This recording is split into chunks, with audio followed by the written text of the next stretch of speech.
All right, so it's the time for us to start.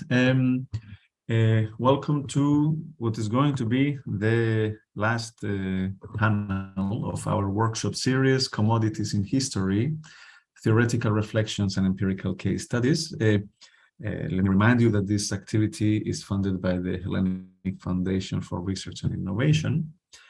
And today we have three panels that fall within the category, of course, of history of commodities, which is of a broad label, as we have seen certainly in this workshop series. We have grouped them together because they, in different ways, they approach commodities as something that connects different locations, distant locations sometimes, although in very different ways, and in specific ways in each case. So what we're going to do, like we've done in previous panels, we're going to have the three papers presented, and then we'll make some questions, comments, and then we will open up the discussion. Hailian, is that okay if you start? Let me introduce you briefly. Hailian Chen is an engineer and also a sinologist who received her training at the universities of Tsinghua and in China and Tübingen in Germany. She works at the University of Leipzig and has previously worked and taught at the University of Trier. She's a historian of technology, and her work includes research on the history of zinc, which she will be sharing part of the research with us today. And also her next project is related to the intersection between technology and education in China. So, Hailian, go ahead and looking forward to your paper. Okay, thanks, Juan, for this kind of introduction. And I share my screen now. So I suppose everything works. Okay, hello everyone. And first also my sincere thanks to Juan for organizing this webinar series. And I really appreciate this opportunity to be able to communicate with a wider community on commodities and so on. And also after attending the 5 previous panels, I realized that my topic is perhaps the only one about the 18th century, mostly about the 19th century and so on. And also a case study about non-agricultural product. It's not, it's about mining. So with a great pleasure, I would start this presentation with some particularities on my object, zinc. And what is zinc? So with the abbreviation of Zn in chemistry, zinc is a metallic element that occurs in nature and found primarily in ores like blender and calamine. The metal zinc, or sometimes say the word metallic zinc, was the 8th of 9 commercialized non-ferrous metal to be produced and used by mankind. The key technical problem in smelting process was to develop a so-called distillation technology. And China and India had mastered the technique already before 1600. In Europe, the technology became commercially successful after 1800. But it has to be stressed that here, from the late 17th to the early 19th century, China was the only known country in the world that had successively managed smelting zinc on a large scale and supplying it to the global markets, including India. Although India had technology, but also relied on the Chinese import. So given these particularities, it's not surprisingly that the previous studies on zinc, the topic, have restricted to their scope to chemical, archaeological, and philological analysis of the early objects, remaining signs or texts relating to zinc and so on. And studying the history of Chinese zinc at the intersections of technology and resources was my dissertation book project. That's about some 1 decade ago, the history. That project was about was one of the core projects in a research group funded by the German Research Foundation. And the central theme of the research group was money's markets of finance in China, East Asia from 1600 to 1900. So that's in that background, I started the topic or my research on zinc. And a monograph on zinc was just recently also published by Imperial. And this is very thick books, about 800 pages. And my approach to zinc, that's also the topic of my book, is to study zinc, to examine the entire zinc's commodity chain. So the chain constitutes of 4 major sectors, namely the demand, the production, logistics, commercialization, and the consumption. So employing this chain, that's the book topic. Yeah, that's the book topic. My book addresses some basic questions like why, when, where, by whom, and how zinc produced, transported, traded, and consumed, and so on.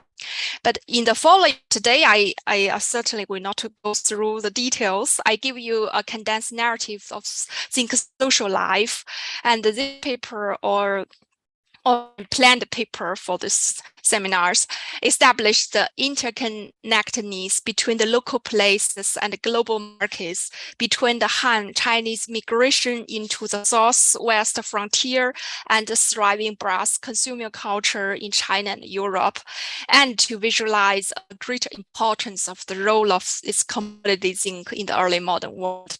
And certainly this paper attempts to identify the opportunities and the challenges of studying commodities in the Chinese context in order to open up avenues for comparison discussion and in other contexts. So to start with the chain, why it was demanded. Zinc in concentrations ranging from some 30 to 40% was one of the 2 initial metals in the late Qing and Ming and the Qing government that favored for minting coins, especially after 1600.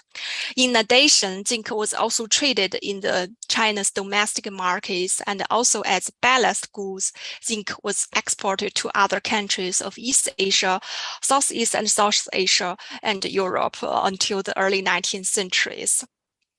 So why was zinc useless? I should emphasize useless. The term is this kind of statement is not my statement. It's a statement quoted from a Chinese official's document in the 18th century. So although zinc today is widely used for many purposes, prior to the early 19th century, zinc was always associated with making copper-based alloys. One alloy had been brass, the other was pactone, that's pactone or white copper. We know that the search for precious metals gave rise to chemistry, alchemy in both East and the West. Brass was a kind of product that imitated gold, and the pactone was a product for imitating silver. That's quite interesting. And more importantly here for us, for making brass, zinc was not necessary to be extracted from its ores. So you could see on this table the possibilities to make a brass. And both the East and the West, brass had been made by smelting copper and zinc ores for several centuries until the appearance of metallic zinc, the metal zinc. So those procedures are called cementation brass. And the new style brass made by alloying the metals copper and zinc is called spelting brass, because zinc was formerly called spelter in the UK. So the new brass could have a stable composition composition of zinc at a percentage of some 30 to 50%. In Imperial China, governments faced a constant shortage of copper for minting coins. Therefore, the private trade and the use of copper and the use of bronze and brass was prohibited in everyday life until the 1720s. So this made the zinc metal seemingly useless. That's in that context, the Chinese officials talk about why zinc is useless, because copper was prohibited in everyday life. Otherwise, zinc there was no use for making alloys. So, but when the brass coins begin to replace bronze coins after 1600, transport cost of mint metals and the quality control of the coins were two fundamental reasons for choosing the metal zinc instead of using the zinc ores. So this led to the boom of zinc mining. And now we move to the spatial dimension. So we can see the geographical shifts of zinc mines. Before 1600, zinc ores were mined in the north and south. You see the red highlight that indicates locations of zinc mines. There were only a few. And the next century, so until in the 17th century, there were some kind of shifts or expansion in the space, but both in the north and in the south, there were some zinc mines. And now in the 18th century, you just notice that the boom of zinc mines in Guizhou in this province. Also, I argued in my book that Guizhou was the global center of zinc production during the 18th century or the long 18th century. Guizhou became a province of Ming China in 1413. It was a homeland for some 20 ethnic non-Han groups, so like the Miao or Yi. And for supplying Chinese mints with zinc, Guizhou had the privilege to get access to state capital. This could be seen as a result of the Qing monetary and frontier policies in terms of spatial expansion. So Guizhou had the privilege for that. And by lending working capital to merchants, the Qing government fixed the relatively low prices of metals at the mines so that it could produce the quasi-prepaid mining products in large quantities. That's the Qing state played a very decisive role in making mining or zinc mining industries in Guizhou at that point. And also to show the scale of or the significance of Guizhou, you see that there's a lot of archival research. That's my estimation is that Qing China between the 1720 to 1820 produced average of some 5,000 tons of zinc per year per annum. And when we look at the zinc production by province, Guizhou averaged over some 75% of the total output throughout the total period in China. And this is also one of my favorite figures to show the consumption of coals at various ratio. So there's my estimate is in the 18th century, about some 4.6 to 9 million tons of coal consumed in that period. And those two photos are also interesting to show the environmental effects of mining in Guizhou, that in contrast to the deforestation in the neighboring copper mining in regions in Yunnan. The left is about the copper mining region in the neighboring province, and the right one is about Guizhou today, how they look like. Certainly the degradation in Guizhou occurred too. That shows you a kind of images about that place, and also that's elsewhere I also argue or demonstrate that the history of zinc mining was in essence an integration of a variety of resources or including raw materials and tools and so on. Here, so in this presentation, I want to emphasize the scale of labor in the local Guizhou. So this the table here shows my estimated results of the labors or some or mainly miners, so could call it in this way. During the zinc boom, the large-scale Han immigration into the southwest met labor demand. The population in Guizhou, for example, jumped from 3 million in 1730 to 6 million in 1776.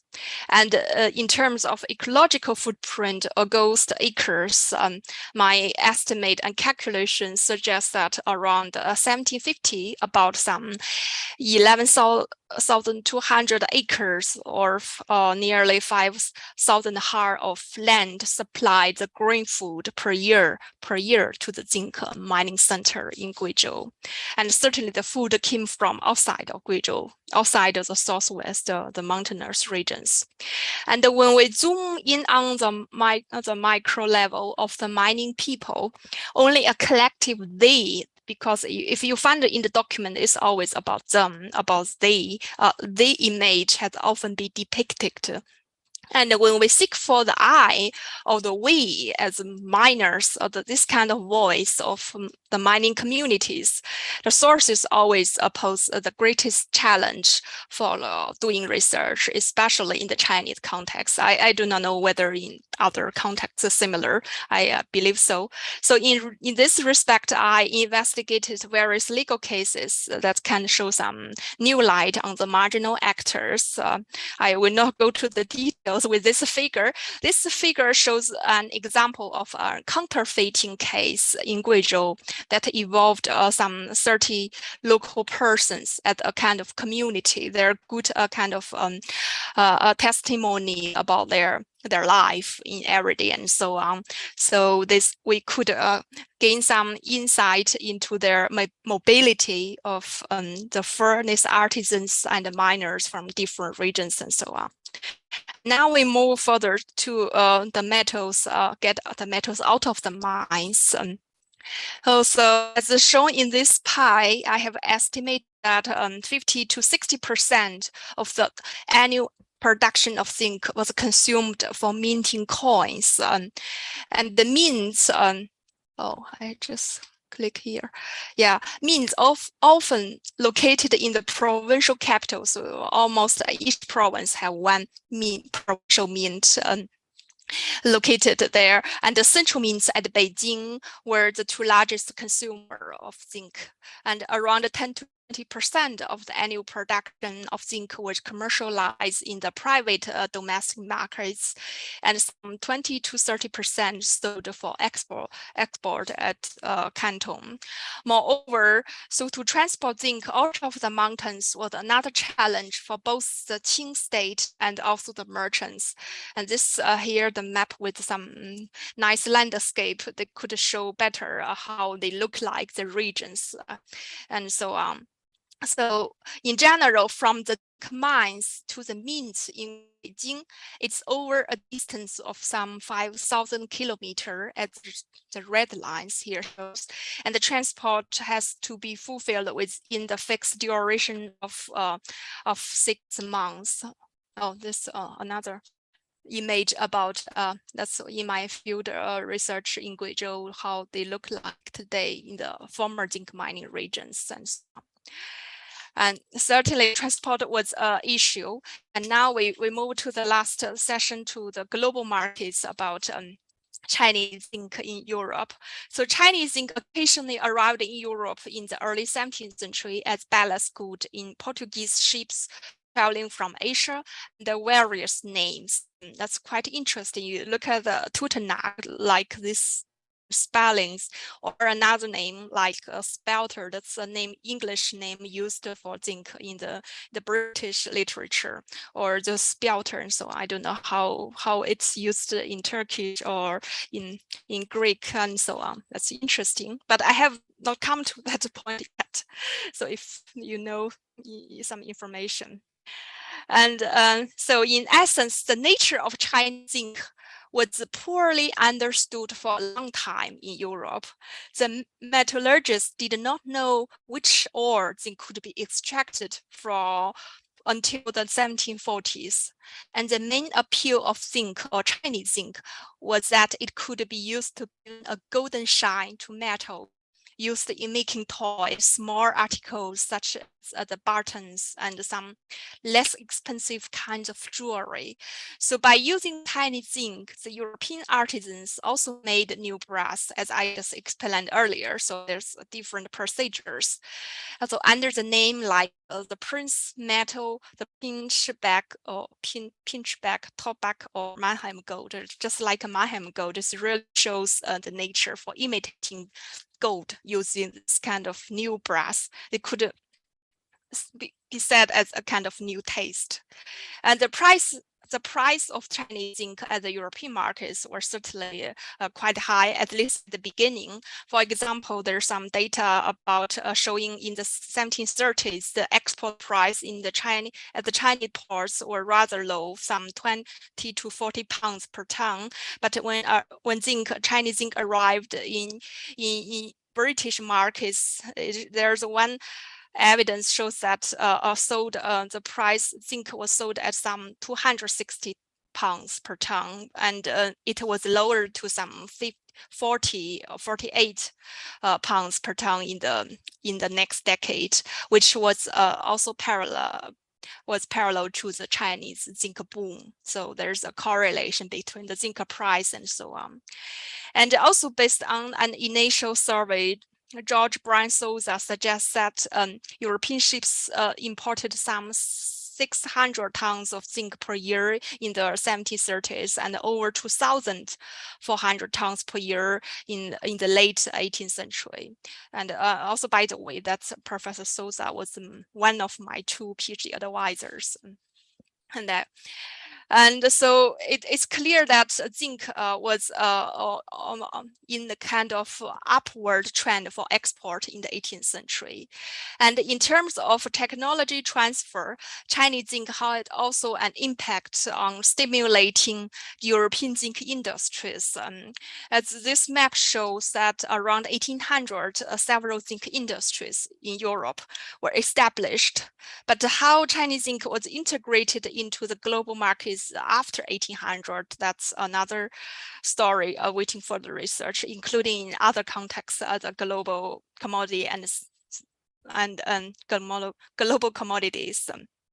And before concluding, I also should emphasize that Guizhou, that's the local place I focus on in this presentation, that Guizhou's total zinc reserves is ranked quite low in China. According, this map shows the results of 10 years ago on the zinc reserves in China. So Guizhou was very, very at the bottom of this kind of ranking.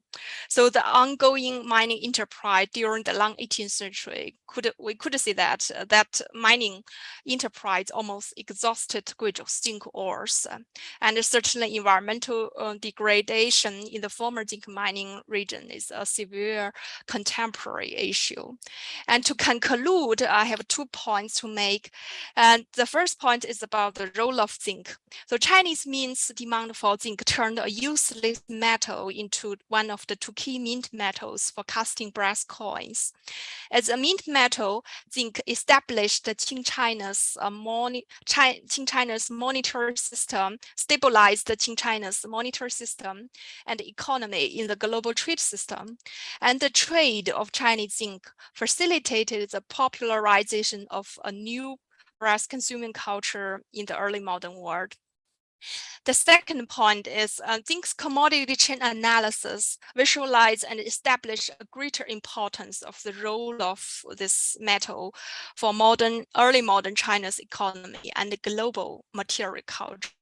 And this approach enables us to address the connections between the local societies within the Qing China and to link China, especially Guizhou, as a global center of zinc production with zinc consumption in the outside world. Thank you for your attention.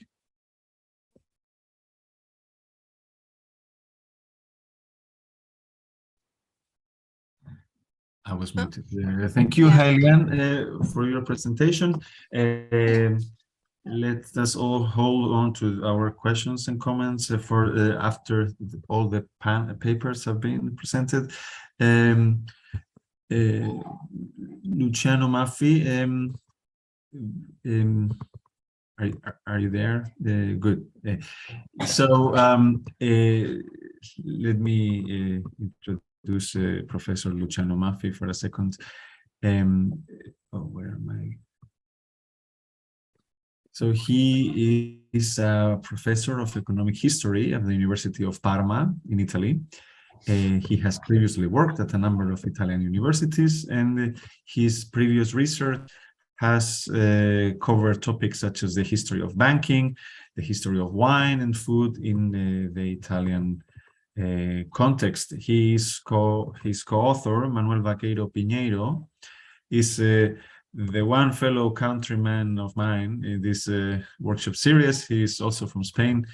He got his PhD from the University of Cantabria, and he teaches economic history at the University of Perugia, also in Italy. Today, Professor Maffi will be presenting on their research on the wheat trade between the Black Sea and Italy. So, Professor Maffi, please go ahead. The floor is yours. Thank you very much for this opportunity, and thank you very much at the organizer of this workshop.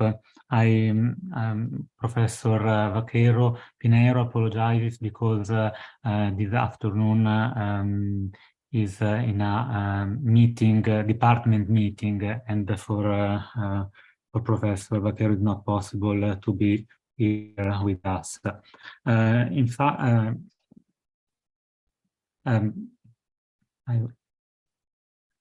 fact, we divide our presentation into the following parts. A brief general introduction on current events to understand how the transformations that occurred during the first 30 years of the 20th century have in fact fixed the current world distribution of producer countries, of wheat producer countries, and in general the structure of world trade in durum wheat.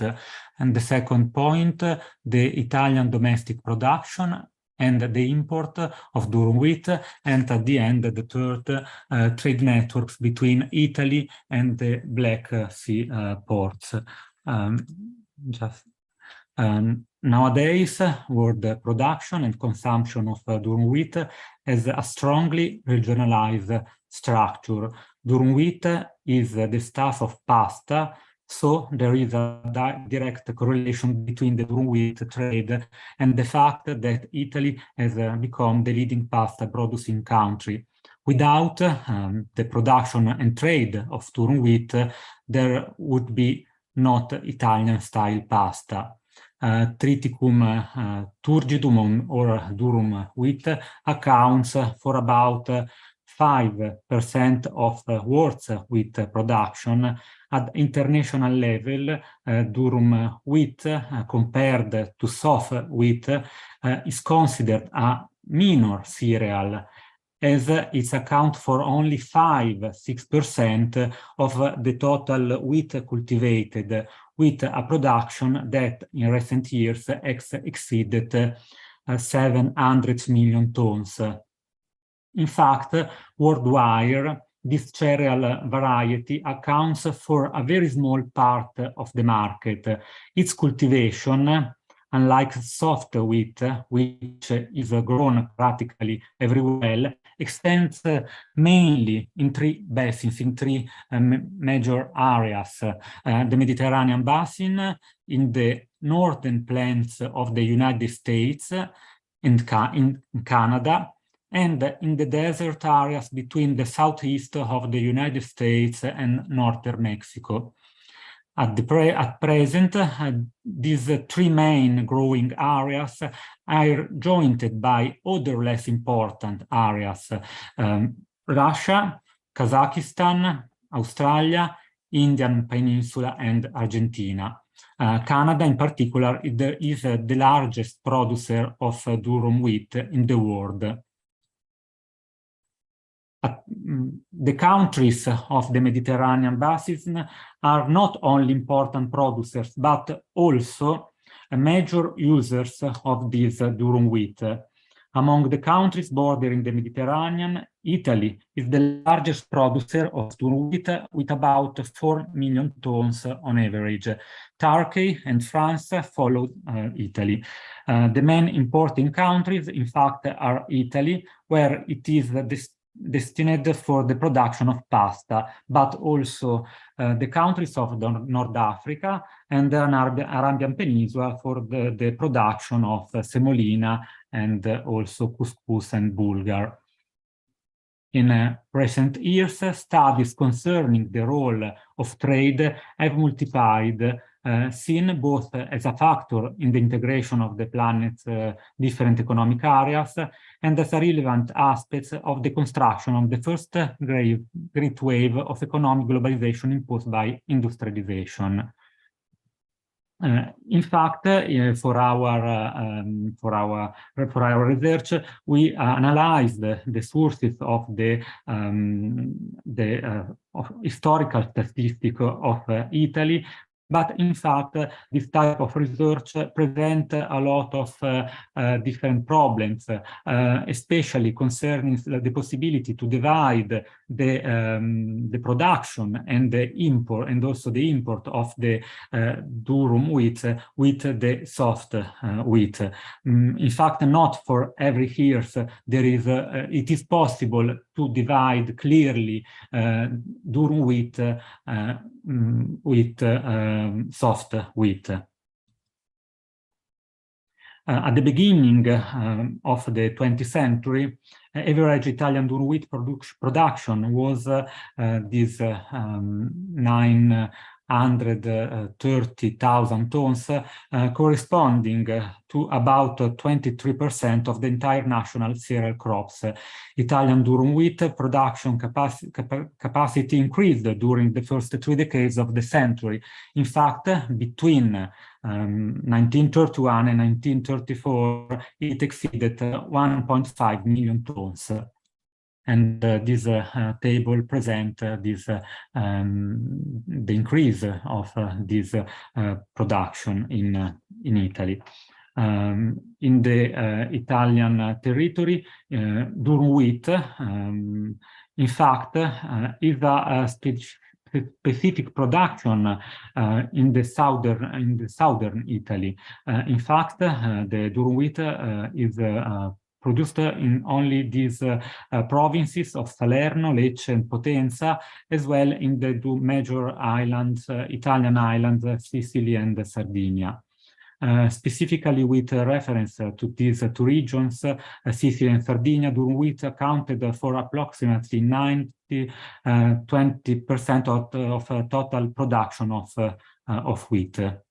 If imports are examined, foreign purchase remained stabilized at under 500,000 until the early 1880s.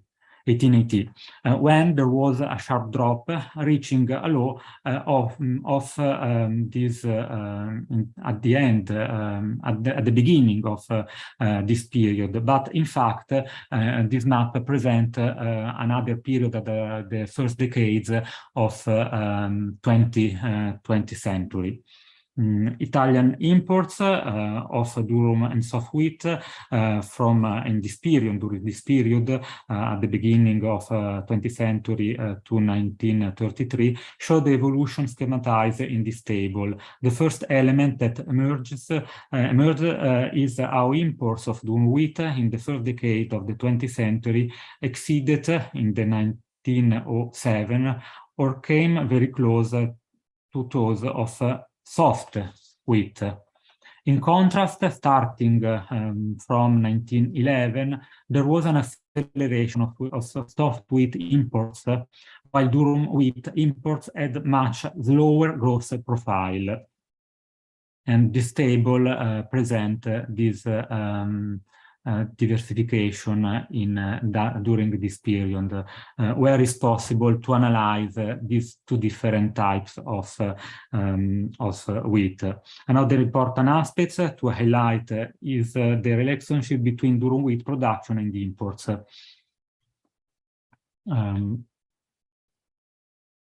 Until, and in fact, I analyze now this relationship between Italy and this area in the close to the Black Sea that is very important to this type of production of wheat, durum wheat.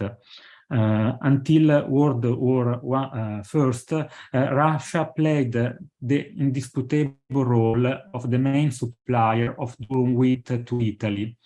As this table presents, in fact, imports of durum wheat from Russia, specifically from the Black Sea region, remained predominant until 1909.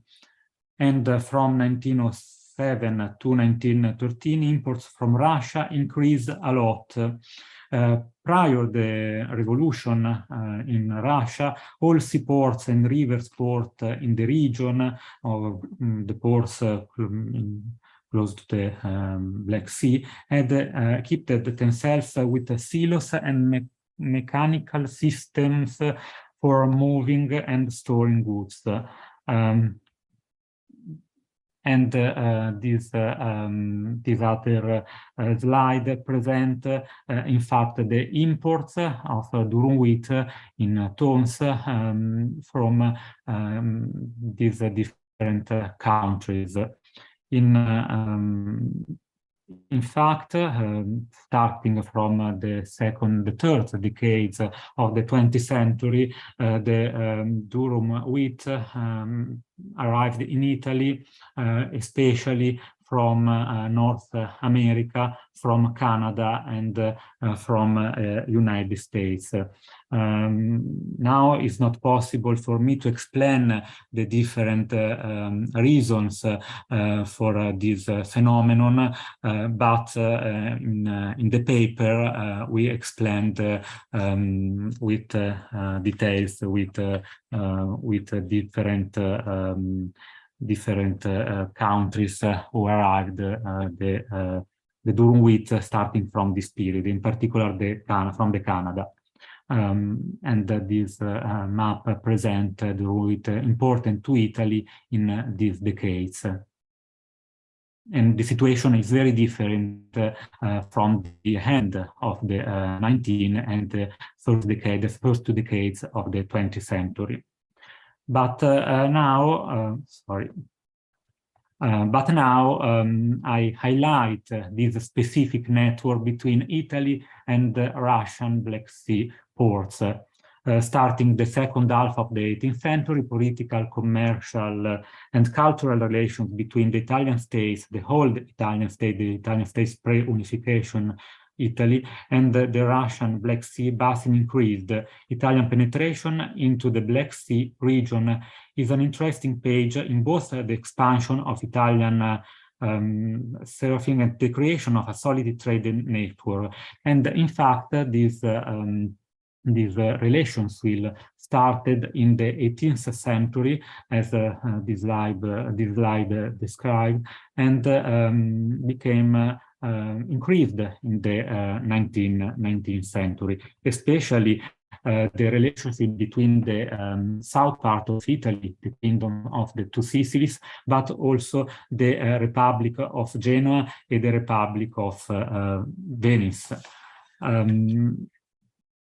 Until the mid-19th century, Odessa, that was designed by an Italian architect, an Italian engineer, Odessa was the scene of the economic activities of an enterprising Italian community. This Italian community was the protagonist in building a fluid and profitable grain trade exchange with the Italian peninsula. One of the most important aspects of this particular Black Sea Mediterranean trade link was the arrival in Italian ports of large consignment of Russian grain and the consequent commercial development of maritime infrastructure, in particular the port of Livorno.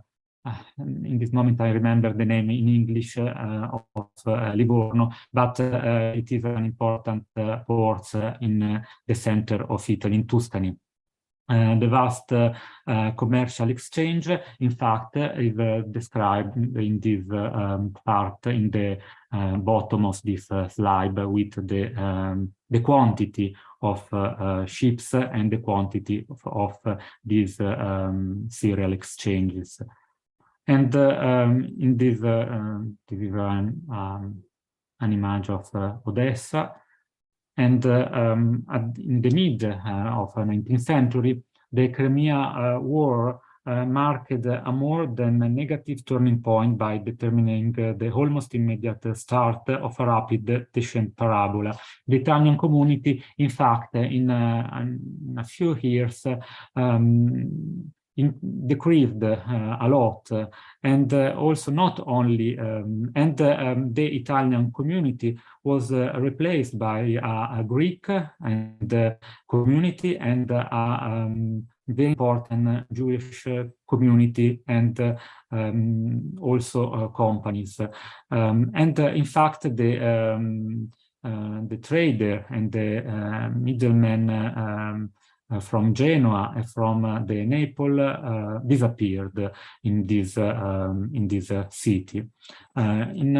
In fact, at the end of this century, only 3 houses of trader survived or the Italian houses survived in Odessa.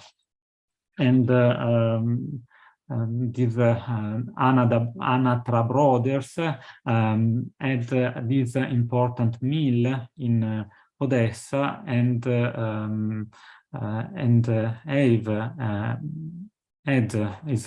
they was owner of this important steamship company.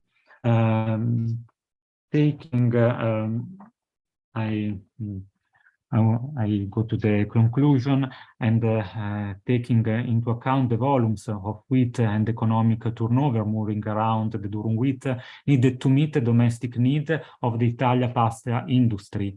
It's not surprising that in the early, in the 20th century, starting from the Soviet Revolution, that the United States government wanted to obtain accurate information of the nature and the trade of this durum wheat that grows in the south part of Russia.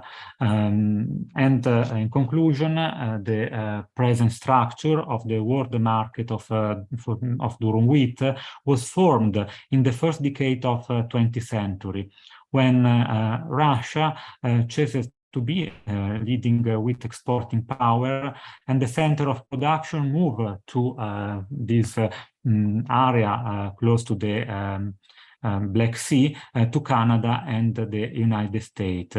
Durum wheat is a clear example of the integration of agriculture and industrialization. From this point of view, Italy is a privileged vantage point. The Italian pasta industry became a commodity in the first decade of the 20th century, and this transformation took place thanks to international trade in the raw material, in fact, in durum wheat. Thank you very much.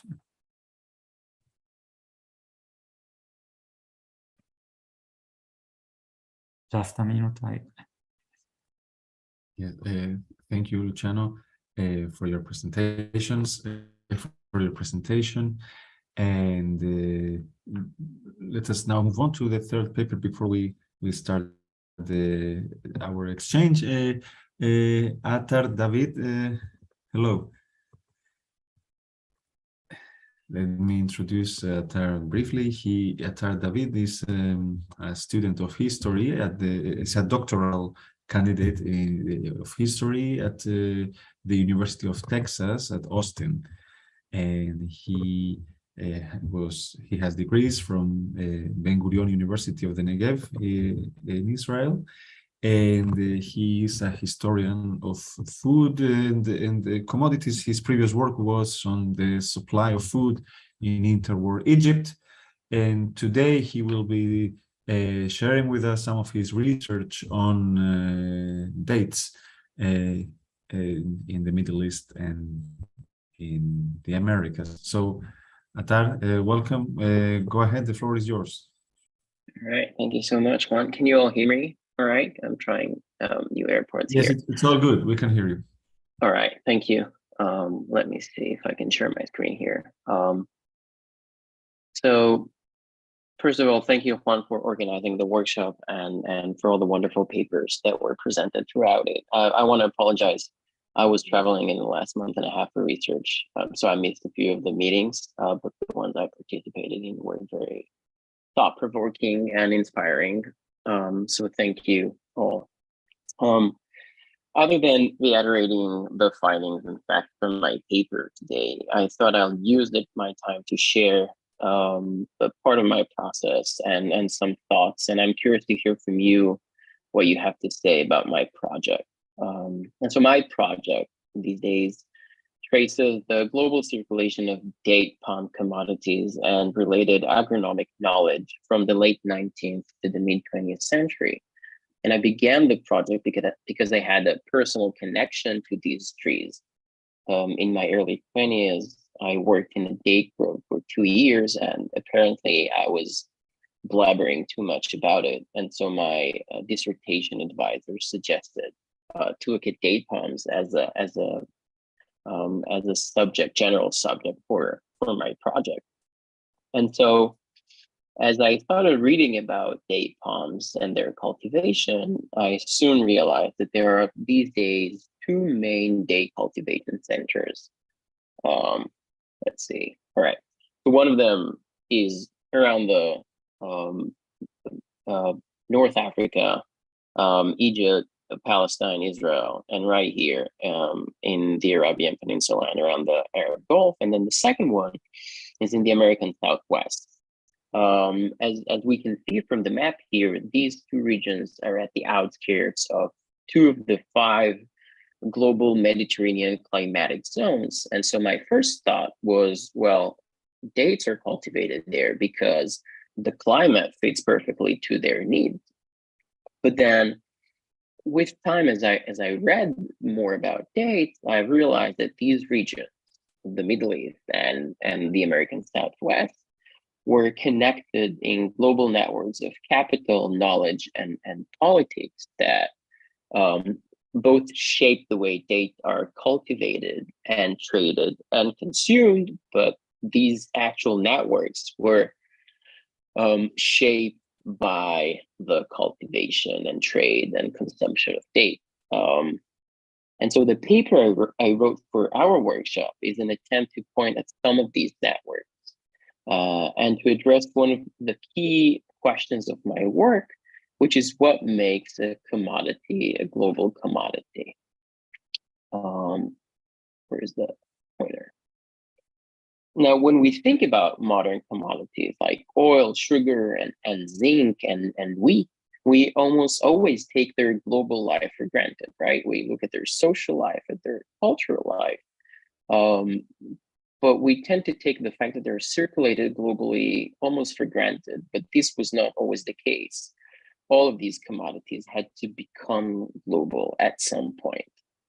In the case of date palm commodities, and in date palm commodities, I include fruits, offshoots, which I'll get to what offshoots are in a second, land and labor. The process of globalization of all of these commodities took place from the late 19th century and onwards into the 20th century.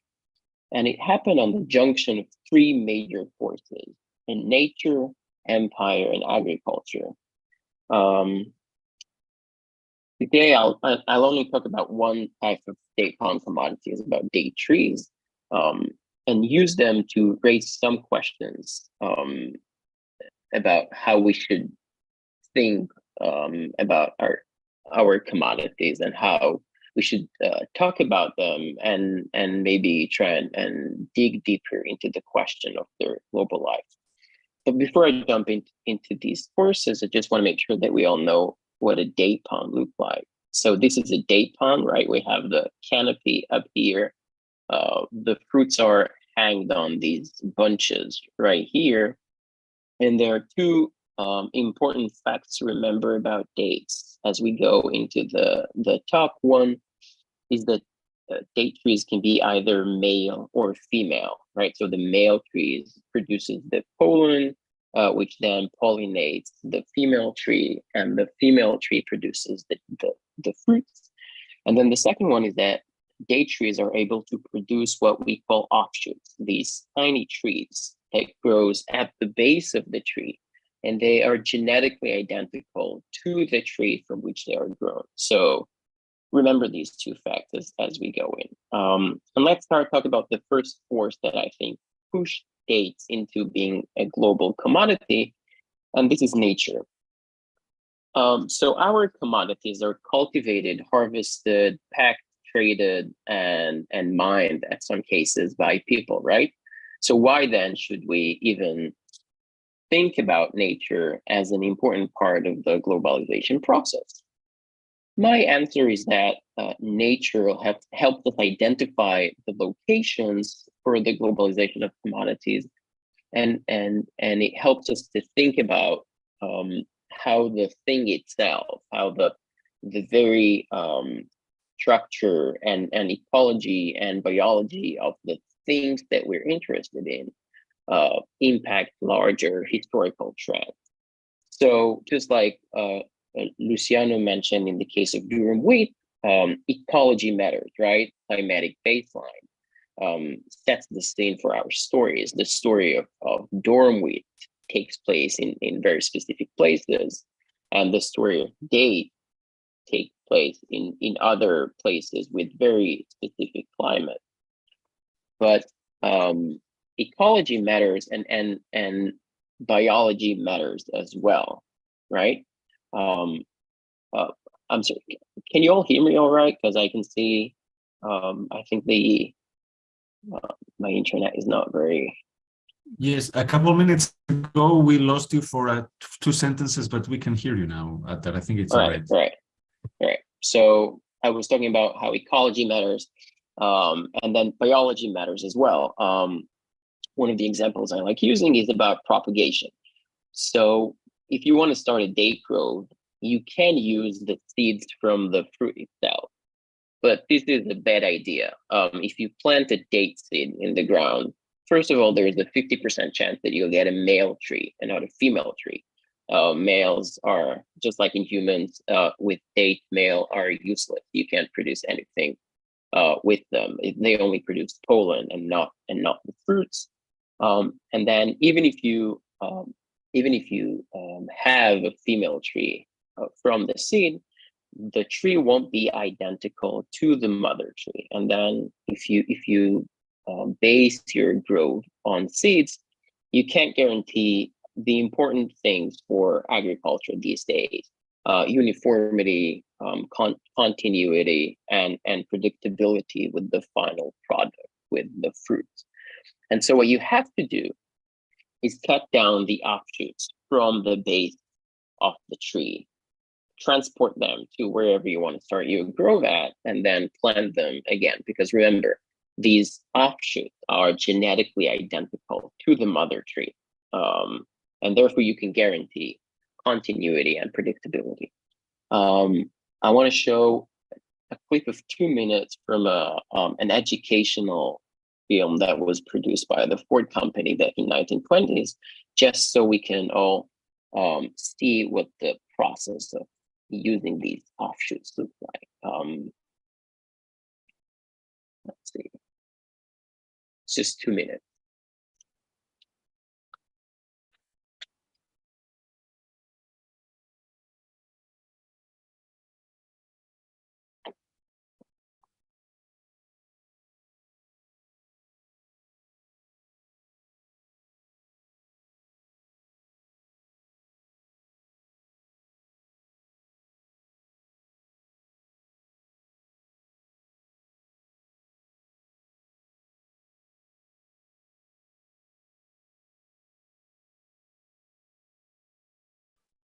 I'm sorry, but I'm afraid we're just watching the same slide. There's no... Oh, you can't see the film that I'm... We can't see the film, yeah. Oh, all right. I think... I'll send it in the chat later. It's it's a nice black and white clip from the 20s about how you cut the offshoots and replant them. Sorry about that. I'll make sure to attach the link in the chat later. So anyway, just think of the new questions that we have to consider when we know that date palm industry is dependent on these offshoots. As historians, we should ask, where do you get these offshoots from? How do you buy them?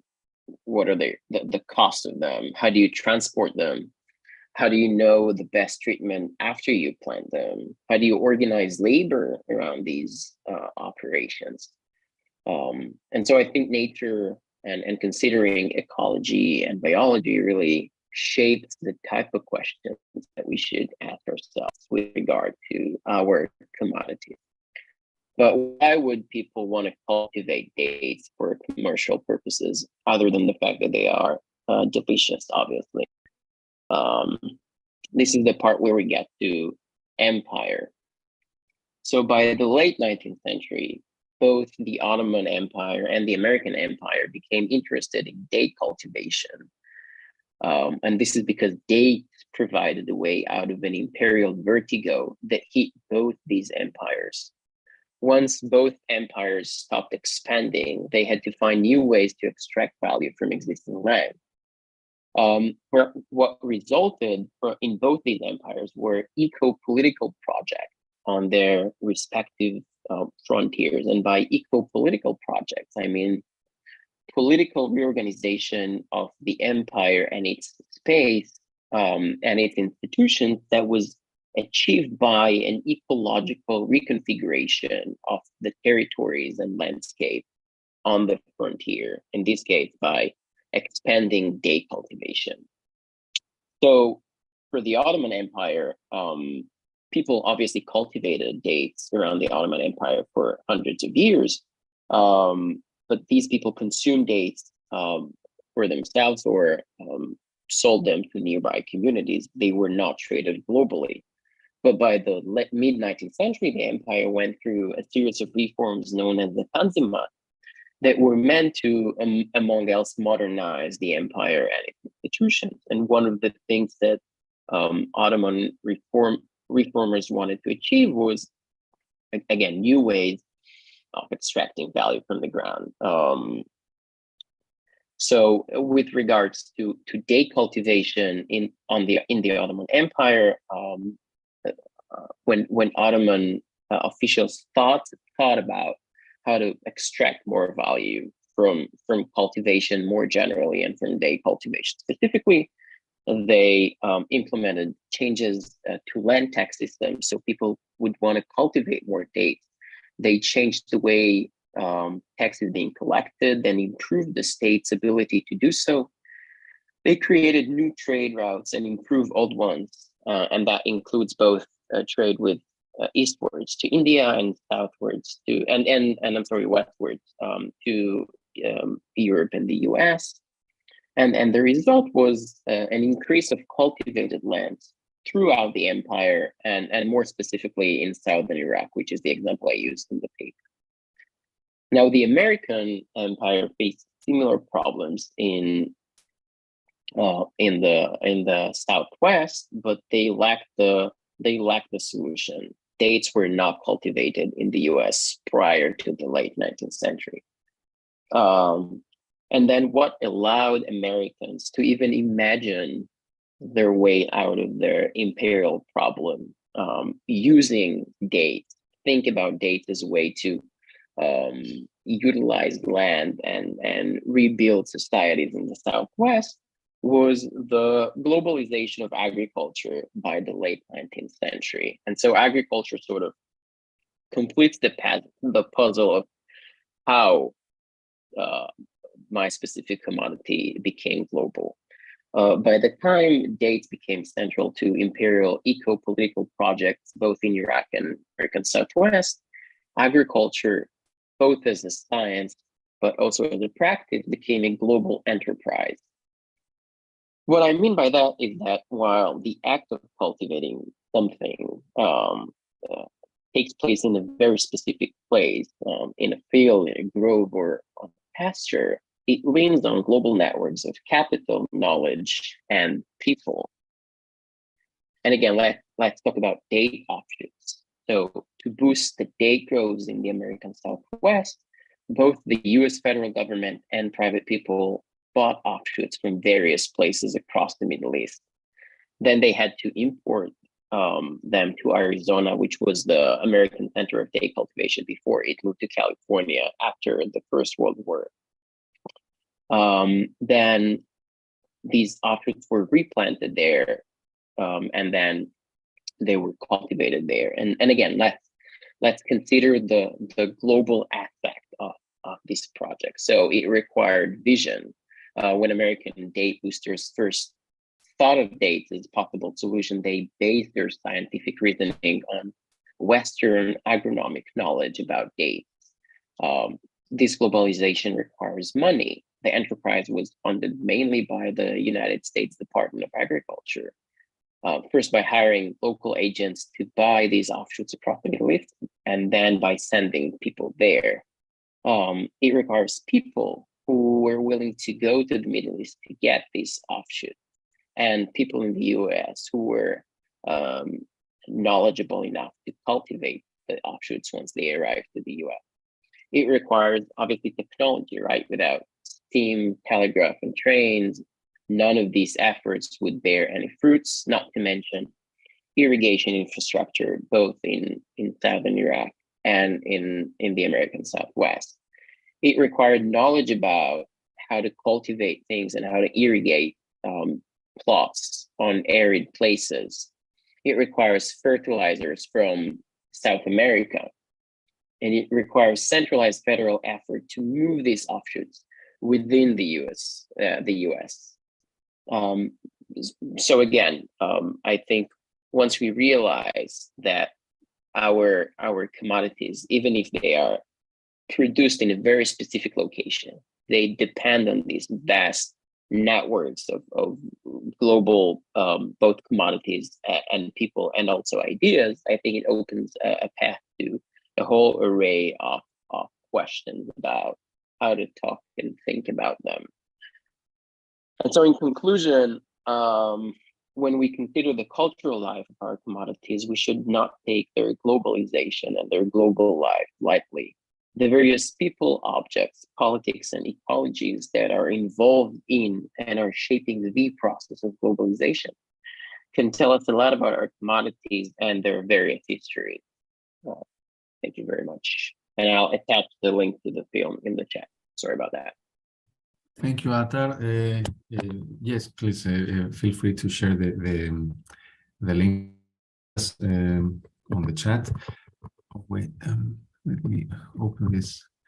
So, thanks to everybody for their papers. They, even though they approach different topics, they, reading them and listening to your presentations in parallel is quite thought-provoking. In Hailian Chen's case, we see how she approaches zinc, one commodity, zinc, but she looks at the different resources that are involved in this process of production and trading, transporting zinc, and so on. And she even goes to the extent of looking at rice that is imported into the location of Wiju for the people involved in all this to eat, and so on. And Atar David invites us to think of a bundle of commodities, not just the date, but also it is the intermediate product, so to speak, which is the offshoot that then turns into a palm tree, and then you can produce dates with that. So, and then we could think, and I will come back to this point in a minute, we could think of infrastructural development as sort of the development of a, let's say, human-made resource that is a part of the story, also in the case of Luciano Maffi's paper. So about resources, Hailian, I was thinking that you know, you do this great job looking at all these resources together, and then you look at the impact, the environmental impact.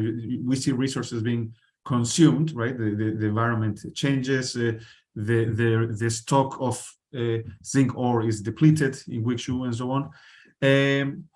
And then at the end of the paper that we circulated, you mentioned waste, and it's the end of the text. And I was thinking, no, wait, what about waste? I want to know about that. Because right, this is something in environmental history now that people think a lot about. Waste. Waste is something that can actually threaten the resources that are necessary. You know, if the water that people drink gets dirty, or people are breathing what they should not be breathing, or there's too much solid waste somewhere. So something needs to be done about waste, no matter what you're producing. And parenthesis also for the people living there, they also produce waste, right? So there's always waste involved in all this. Is this something that was so easy to manage that was not really an issue in the story that you're telling? Or is this something that could sort of add something to your story if you included waste and waste management in all this? And also about resources, something that in our project we have been thinking about lately a lot is complementarity. So sometimes the resources, because resources are not just something that is consumed, it is also something that is created or expanded for the purposes of being used, right? So you make reference to the competition between resources used for copper transportation and for zinc transportation. Of course, in the short run, the competition is, you know, if you want to carry zinc somewhere and there's somebody else wants to carry copper, you have a problem because now you're competing. But in the long run, this competition can increase the availability of this resource and then be used for different commodity chains, so to speak. That's just a comment. I don't know where that takes you. Now about the about Professor Maffi's, Luciano Maffi's presentation, I was thinking that you know, it is obvious that durum wheat, this hard wheat, as we call it in Spanish, is a huge story in and of itself, right? It is very important for studying the food industry, and especially in the Italian case. But I was thinking, in the case of some of the, let's say, subsidiary stories that you were telling us about durum wheat, like the development of the Odessa infrastructure, or Livorno, or you know, the replacement of Greek and Italian trading houses by Jewish trading houses. What is specific about durum wheat here? I am guessing that soft wheat was also being traded there. Is durum wheat sort of the defining feature, the defining factor here?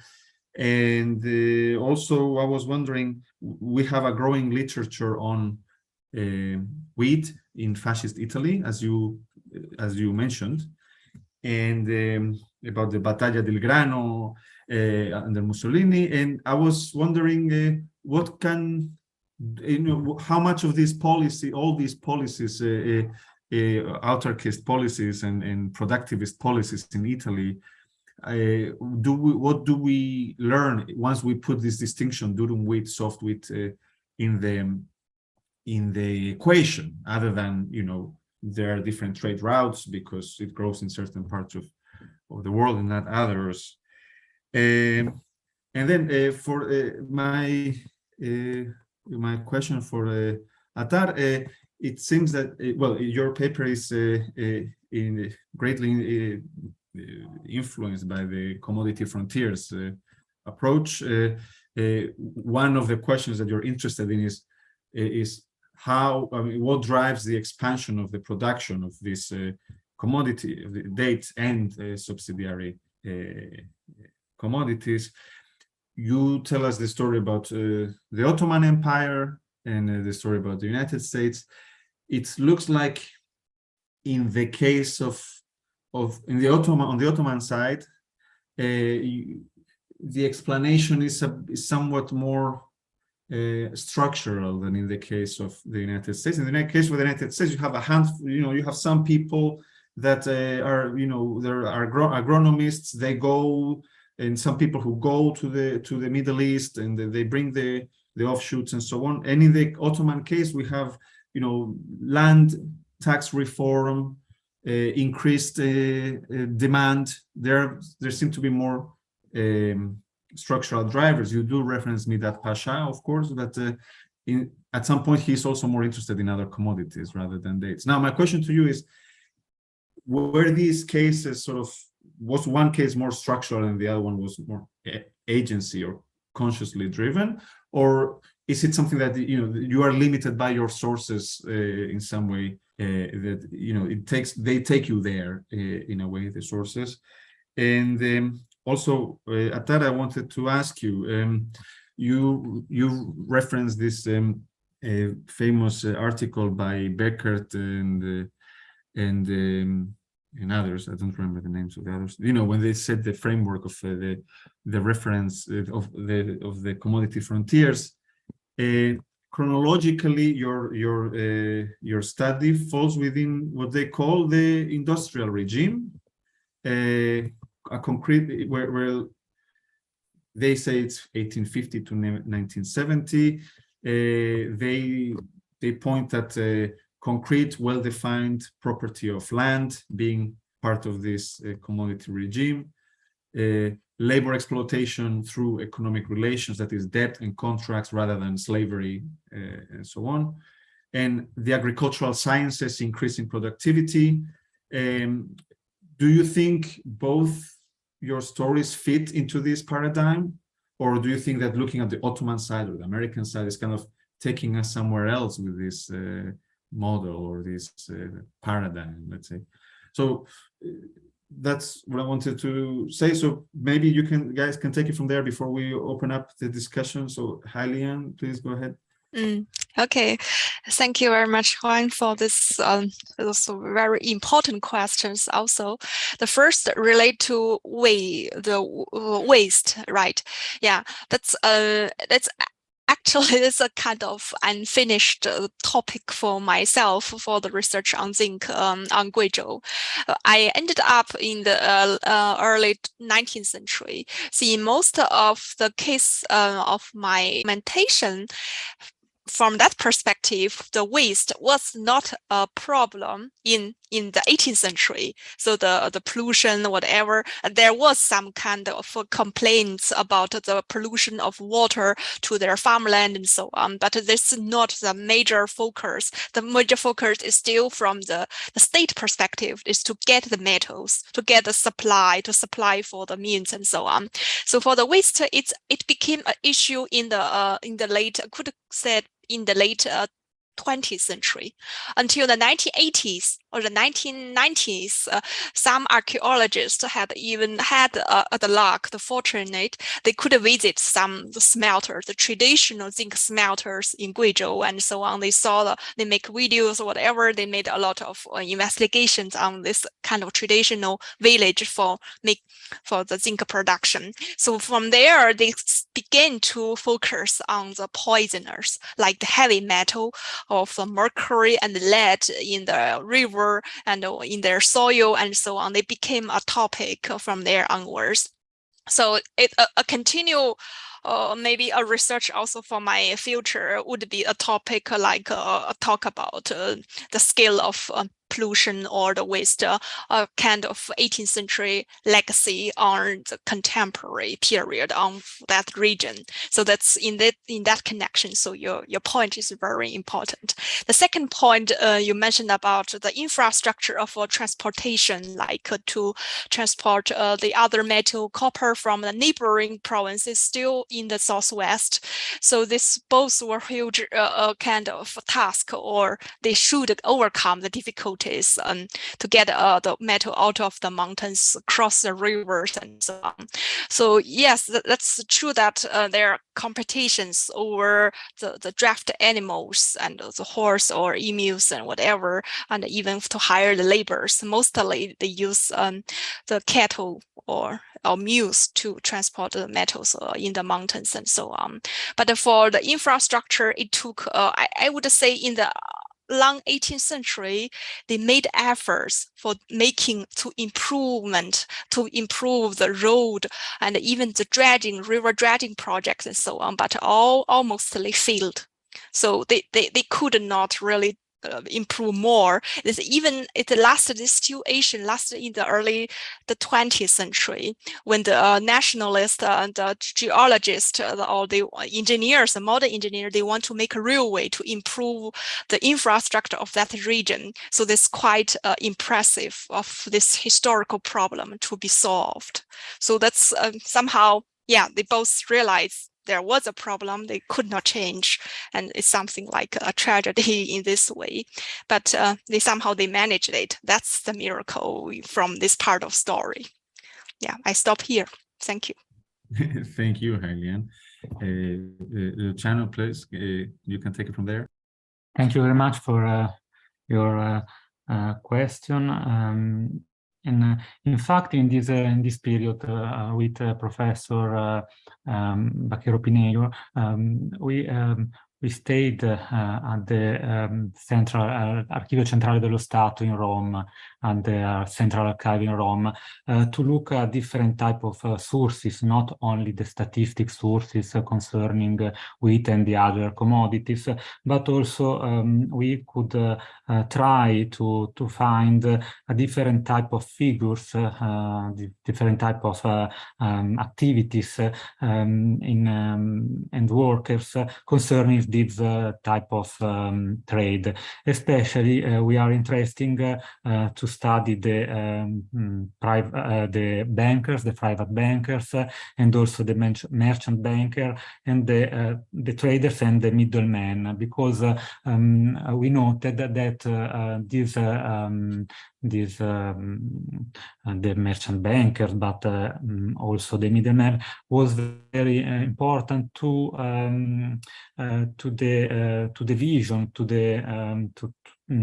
to the construction of this type of relations between Italy and this part of the Mediterranean, the East Mediterranean area, and Black Sea area. And in particular, I studied the private banker in Genoa and in Livorno, that had an important role to organize the relationship between the Odessa, Istanbul, and Genoa, Livorno, Marsiglia, but not only for the Italian interest, but also for the North Europe area. For example, I found a lot of an important network between the Italian private banker and the international bank, for example, the Rothschild Bank, and I stayed in London and in Roubaix to study the Rothschild archive. And in fact, in the Rothschild archive, there are a few documents, a lot of documents concerning Odessa and the trade between Italy, France, and England, and the Black Sea. And in fact, the Durum wheat was not the only type of commodity in fact, but there was the other type of goods in this trade. And concerning about the second question, in fact, during in the recent years, fortunately, there are a lot of researchers that study the Battaglia del Grano and the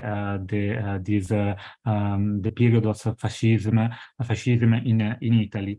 And in particular, a lot of this study highlight that the durum wheat, in fact, is a type of crop only for the south of Italy, is not for all the country. But during this period there is another fact that I highlight Atar before, the question of hybridization of the cultivar of the type of wheat, in particular in Italy during this period, the type of durum and the soft wheat that was cultivated decreased a lot. In fact, for example, for the durum wheat, there was during this fascist period the Senatore Capelli durum wheat. In fact, this type of durum wheat was a specific hybrid durum wheat invented by this Senatore Capelli at the beginning of the 20th century. And but in fact, it is a very important topic, and there are a lot of research. For example, in the last months, Marco Armiero is an important Italian historian that worked in fact in Sweden in this period. It is a very important environmental historian, and in a recent book about the fascism period and environment, highlight a lot these agricultural policies of the fascist regime. Thank you, Luciano. Atar, please go ahead. Sure.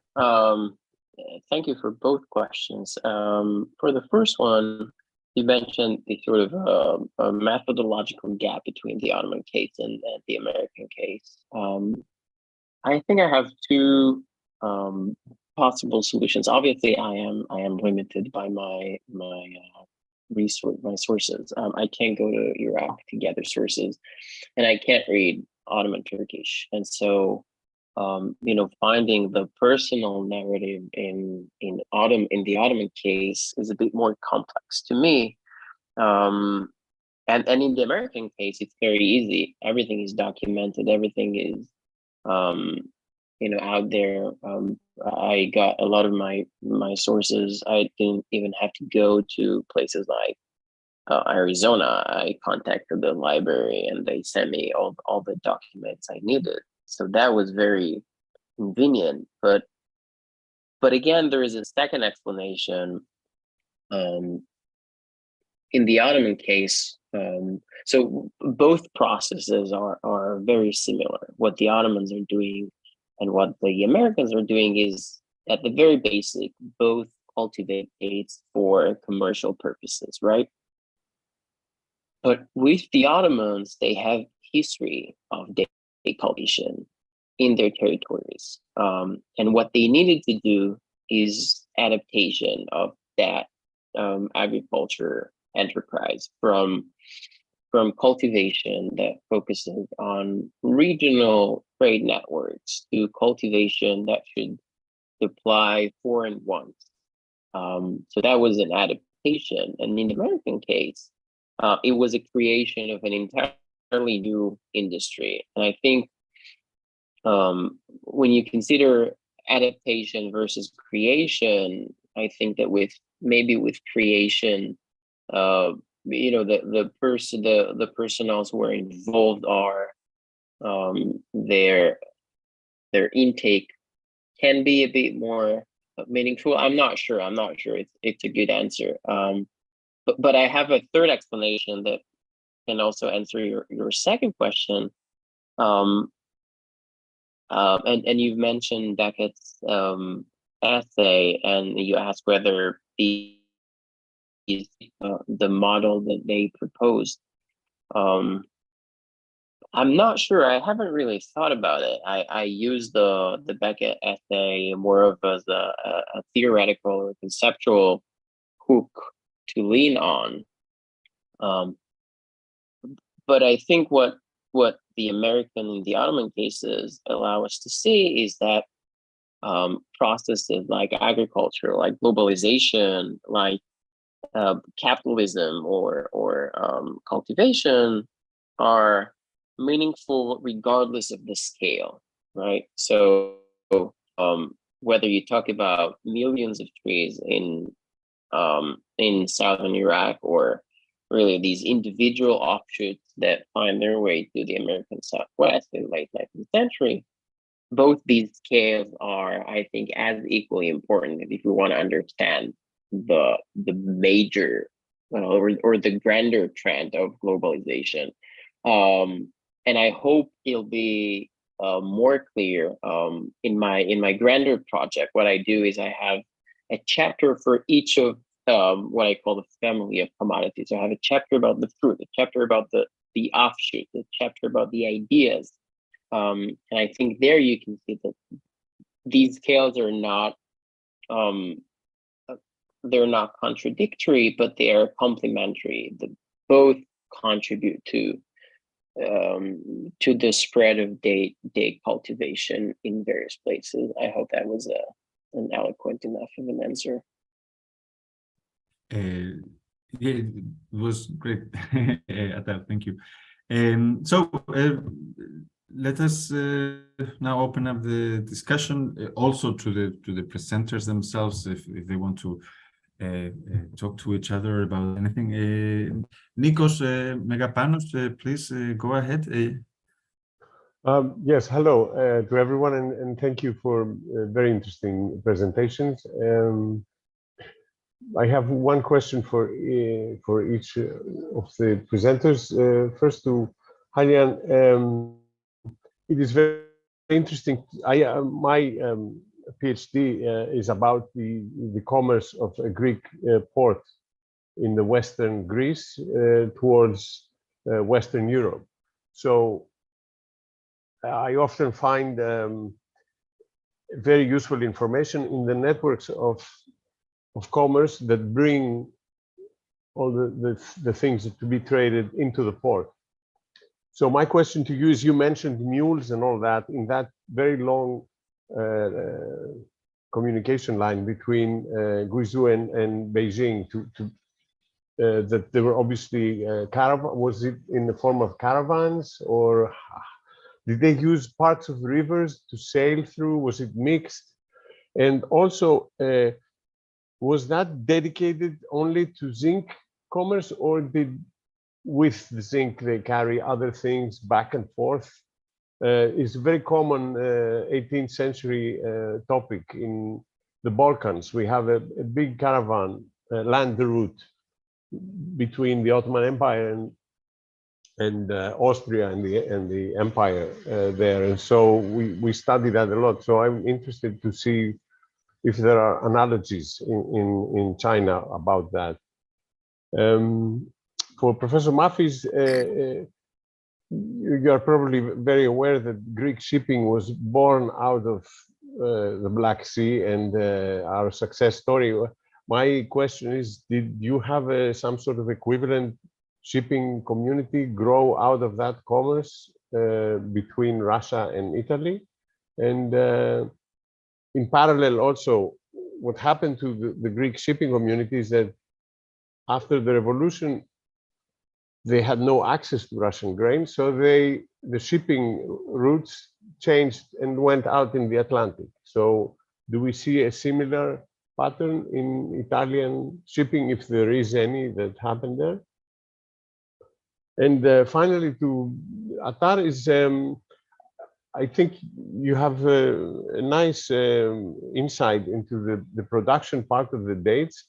What I missed in this is the demand side. Like, what happened all of a sudden people started to want to eat dates. Did they discover them? They didn't know about them before.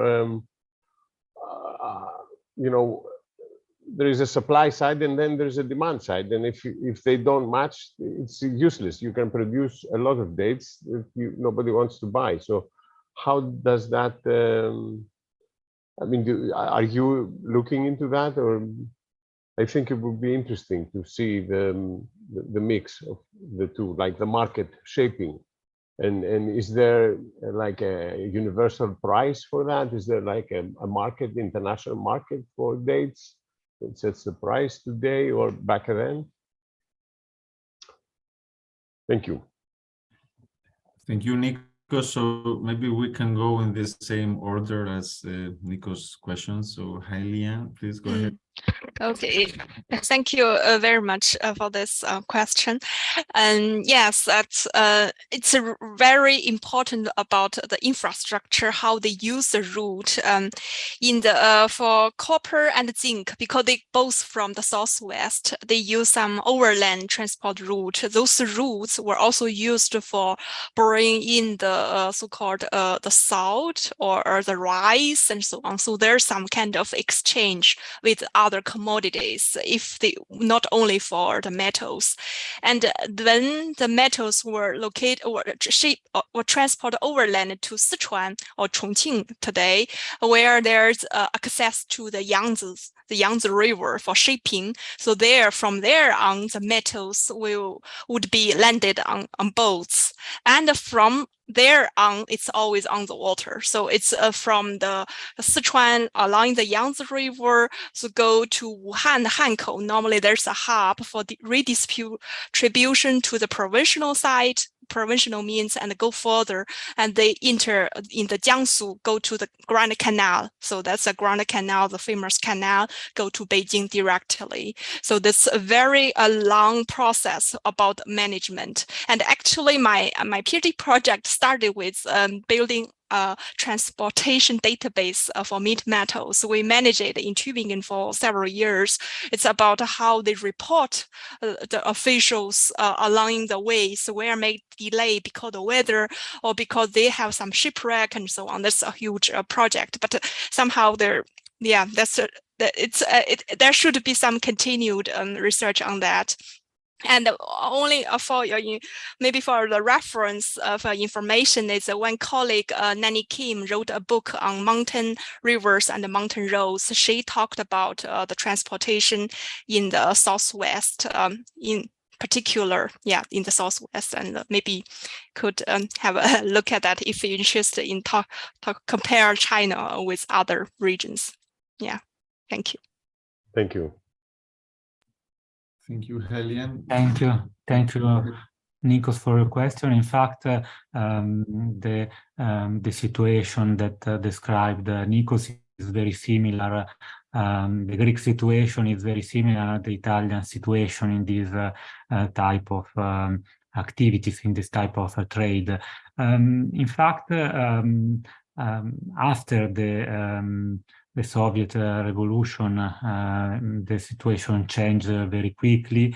But in fact, especially with the North America, in fact, with the South America, in particular, the Genoese trader had important trade also before this time, especially with Argentina and this west coast of the South America.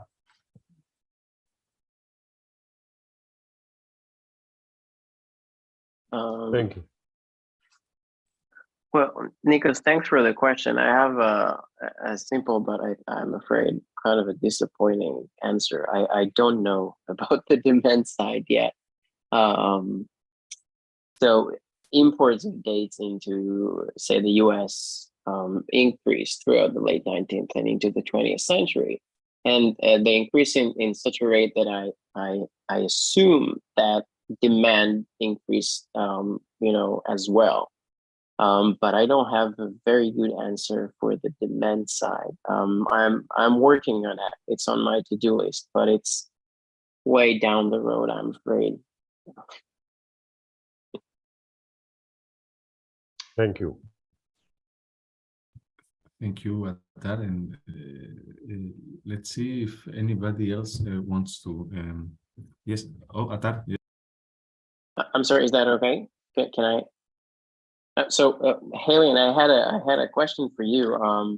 Can you talk about the technology that's involved in mining zinc, and whether do you think that the way that technology evolved or labor organization around mining zinc change or shape the history of both internal trade within China, but global trade of zinc? Okay, yes, that's thank you for pointing out the aspect of technology. It played a role, I would say a crucial role, because it's interesting for the archaeologist. There's a famous scholar from the British Museum. He used to work that. He worked on the archaeology of zinc in India. Specifically, he went to also some smelters in Guizhou in the late 1980s and so on. He always used a term in English, primitive. So he used the primitive skills, a low technology or low skills. So those archaeologists like to use such simple words to highlight technology, the level. So it's quite low or something like that, because they do not see some kind of breakthrough in terms of mechanization or some sophisticated tools involved. So it's really traditional or simple and so on. So that's on that point, I would say that's in the Chinese case, it's the organization of labor make it possible, means there are a lot of capital invested in hiring the labor and so on, and make it a social system to work that functioned in the Southwest and so on. So that's for me the major part is about mining and administration. Administration of the social human resources played a major role instead of the hard technology and so on. But certainly for the West, that's the interesting part, because the English there are some kind of legends like the Englishmen want to or how do you say that, imitate the technology from Indian or from China, but they had no access to the mines in China. They tried to imitate, and somehow they managed a way to do some similar, building some similar smelter furnaces and so on. So, but it took really 1 century for the Englishmen to go through this process, get their own invention and so on. That's a kind of comparison, contrast. Like now you call it primitive technology and so on, but on the other hand, for the people in the 18th century, it's not the case. Yeah. Thank you.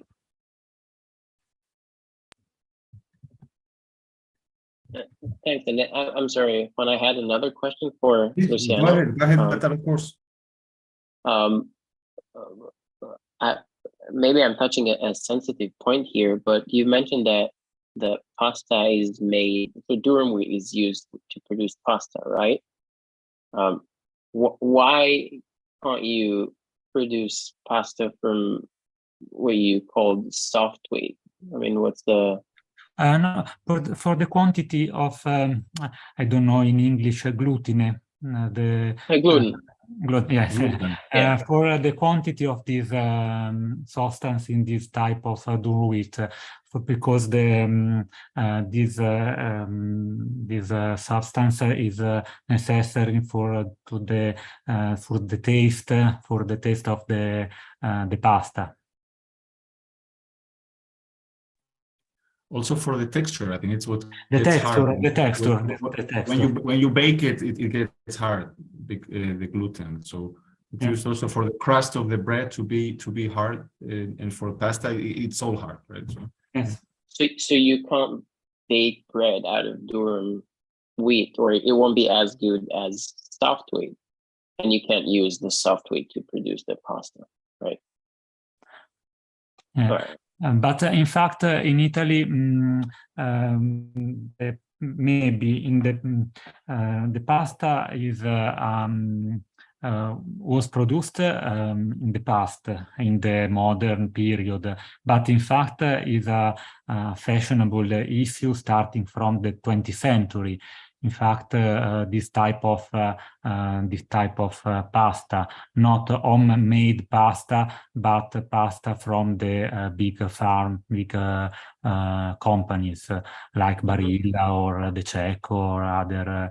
And for this type of pasta, it is necessary to have this specific type of wheat. And in fact, in Italy, the production is not sufficient because it's possible to for this type of crop only in a few regions in the south of Italy.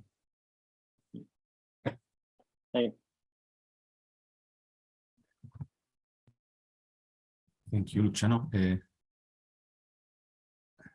Let's see. Well, so we are now at 1 hour and 3/4 of an hour. Unless anybody else wants to chip in, I do have some more details, comments that I will send you via email later on. So thanks to all of you, Atar, Hailian, Luciano, for treating us to this very nice set of papers. This has been an evening of very nice historical conversation with all of you. Thank you, Nikos and Trifonas, Unania, Jacob, everybody, Maggie. We'll email all the videos when they become available for all the panels, and in what will be probably the last message that I will send via Zoom. Thanks to all of you who have made this workshop series possible, and have a nice rest of the evening. Bye. Thank you very much. Thank you, Juan. Bye bye. Thank you very much.